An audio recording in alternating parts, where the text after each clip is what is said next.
Okay, so what I'm gonna do today is I don't know, I feel like in the mood for cooking. So what I'm gonna do is I'm gonna go through a video, and what I've got is some chuck roast, and I'm gonna use this to make my own homemade burgers. So I'm gonna cube this up into pieces, throw it in the freezer so it gets nice and cold.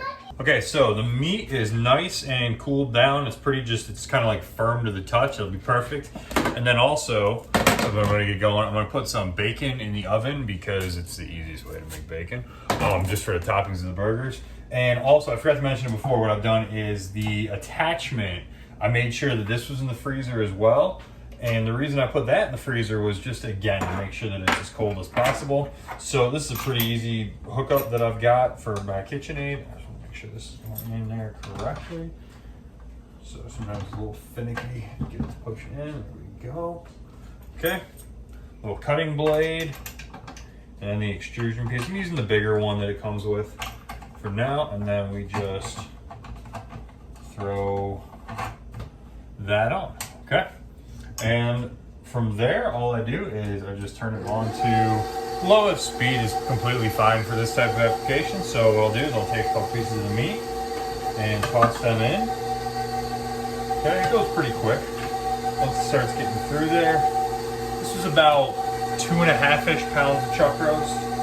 So again, it was just a good looking piece of meat, it's choice. And you can see, it starts coming right out right there. Okay, so we've got our ground meat. It took me a little bit. I put on my apron because it was splashing a bit. I'm also gonna cook up some mushrooms, and I've got some pepper jack cheese, I think, to go on. I'll put some American on for the kids. Toast the buns, I'll kind of go through all that in a little bit. Okay, so I got some heat going on the pan right here. I'm gonna get that nice and hot. I'm gonna tilt the camera down just a little bit so you can kind of see what I'm doing. I've got some mushrooms. I've actually got 2 packages of them. I'm gonna fry these up because I need them for a couple of different things. So I'm just waiting for the pan to get a little bit warm. Now, when it actually comes to my burger patties, I mean, I'm just gonna do like a handful-ish, okay, and just get some kind of form right here. I'm not gonna form them too tight. Okay, just so it kind of comes together, almost like I'll make like a little bit of like a meatball, and then what I'll do is I'll get that kind of smashed down. Probably not going to make use all this ground beef for making burgers, so it's good stuff. As soon as you, like when you start making fresh chuck yourself, sorry, not like making it, but grinding it yourself, the burgers are just awesome, okay? And just for kicks, I thought it was a little bit on the lean side, even though it was a choice one.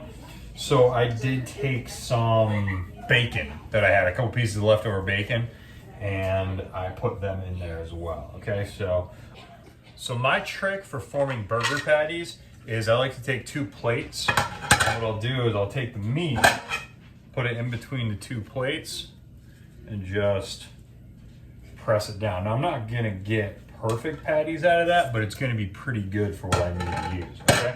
So I'm gonna set that down for a second. I've got some nice heat on my pan right here.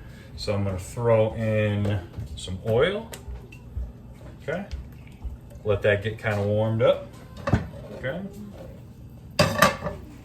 And now, there we go, some nice sizzle on those mushrooms, okay? So you get both those packs in there. It might look like a lot of mushrooms, but they'll cook down quite a bit. And excuse with the camera. Probably looks a little funny right now. Okay, forgot. I'm just gonna throw a little bit of salt in here. Nothing too crazy. Okay, we'll let those cook down. I'm gonna get the rest of the burger patties formed. Okay, so I got the mushrooms are cooking up really nicely. I've got the burgers are all formed, and we're in kind of good shape. I just want to give these a little bit of a mix. Okay, I'm just trying to get them just some color. Okay, just cook them down just a little bit, get some nice and flavorful there. Okay. So now with the burgers, what I've done is I've just taken some wax paper just to separate them. It makes it easy to kind of pull them apart. I don't put any seasoning on until I actually get them going on the griddle.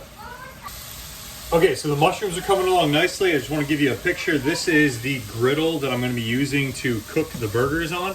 So one of the things I'm going to get taken care of right now, a couple toppings. Obviously I got the mushrooms. I'm going to get the tomato. I'm just gonna give this like not a super thick slice, but just enough so you know it's a little bit thicker than normal. Okay, I guess I don't know what thicker than normal would be. So just nice, clean slices. Again, this is key. The sharp knife, it does all the work for you, okay? So we got some nice tomato kind of laid out there. Now I've got little brioche buns, I think.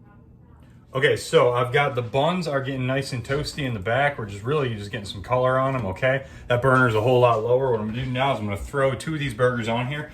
I just season with a little bit of salt, pepper, and a little bit of onion powder. I don't season them until I'm gonna cook them, okay? So listen for that sizzle. And that is the sound that you want to hear. Now, the only time you are ever going to push down on a burger is right at the beginning, just to make sure that it just gets pressed really, really hard onto that surface, okay, that it's actually pushed down. Let them sit. I'm not going to move those for about 3-4 minutes. Okay, so you'll see I've got the burger station kind of getting prepped for where I'm going to do these. I went with a little bit of mayo, a little bit of ketchup on my wife's burger, lettuce and tomato. I'm gonna give these a flip. You can see I've got 2 more going right there. Beautiful, beautiful, crispy seared side right there is exactly what we want to see. I seasoned the other half of the burger. And now what I'm gonna do is I'm gonna think about like some toppings. On my burger, I'm gonna want some of these beautiful grilled mushrooms that I had. So I'm gonna find, there we go, got a spoon.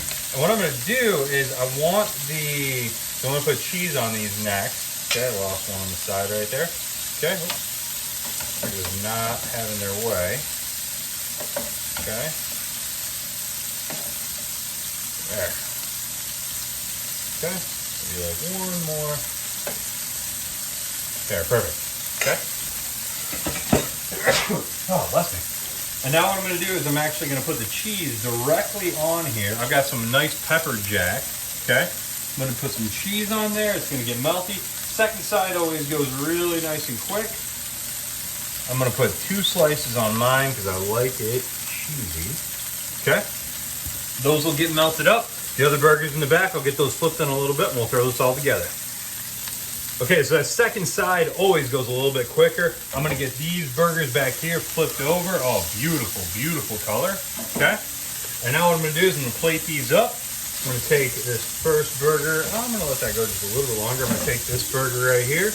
Okay. A little trick you can do is I forgot, I did put some bacon on there, is you kind of use the top of your burger bun as a little bit of a guide. Oh, got that tomato getting stuck.